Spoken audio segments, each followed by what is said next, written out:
যাকে স্পেনের মুসলিম বিরোধী সমর্থকরা থামাতে চেয়েছে সেই ছেলেটাকেই মহান আল্লাহ পাক পুরো পৃথিবীর সামনে সম্মানিত করেছেন।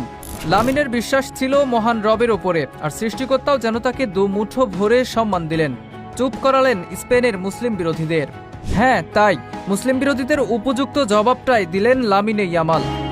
মুসলিম হবার জন্য কত কটু কথা শুনতে হয়েছে লামিনকে। একটা সময় তো বলেই ফেললেন প্রয়োজনে তিনি ফুটবল ছেড়ে দেবেন, তবুও তার ধর্মকে কটু কথা বললে ছাড় দেবেন না। লামিনকে ফুটবল ছাড়তে হয়নি, বরং সব অবজ্ঞার জবাব এক রাতে দিয়ে দিয়েছেন। লামিনের এই জয়টা কি পুরো মুসলিম বিশ্বেরই নয়?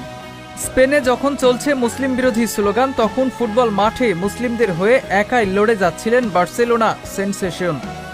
মোহাম্মদ সালাহর মতো তারকারাও তার পাশে দাঁড়ায়নি, কিন্তু লামিন একাই লড়েছেন।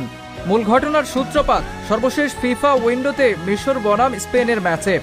মুসলিম ধর্মকে নিয়ে কটু কথা বলতে থাকেন একদল সমর্থক। যদিও তারা লামিনকে কিছু বলেনি, কারণ লামিন ইয়ামাল তাদের দেশেরই ফুটবলার। তবে নিজ ধর্মকে ছোট হতে দেখে চুপ থাকলেন না তিনি। নিজের ইনস্টাগ্রামে তীব্র নিন্দা জানান বার্সার বর্তমান নাম্বার 10। অথচ চাইলেন লামিন চুপ থাকতে পারতেন, কিন্তু ওই যে কথাগুলো মুসলিম বিরোধিতা লামিনের হৃদয়ে আঘাত করেছিল, তাই নিজ দেশের সমর্থকদের কড়া জবাব দিতে ভুল করেননি তিনি। এরপর থেকে আরও কঠিন পরীক্ষার সম্মুখীন হতে হলো। লা লিগা থেকে চ্যাম্পিয়ন্স লিগ, স্পেনের মাঠে ম্যাচ খেলতে নামলেই স্প্যানিশ তরুণকে লক্ষ্যবস্তু বানিয়েছে ওই সমর্থকগুলো। লামিনকে থামানোর চেষ্টা করা হয়েছে, কিন্তু মহান আল্লাহ পাকের ওপর বিশ্বাস রেখে শুধু সামনেই এগিয়েছেন তিনি। সৃষ্টিকর্তার ওপরে যার বিশ্বাস, তাকে আটকানোর সাধ্য আছে কার? তাই তো লরিয়ার্স স্পোর্টস ওয়ার্ল্ড অ্যাওয়ার্ড, যাকে বলা হয় ক্রীড়া বিশ্বের সবচেয়ে সম্মানিত পুরস্কার, সেই সম্মান উঠল লামিনের হাতেই।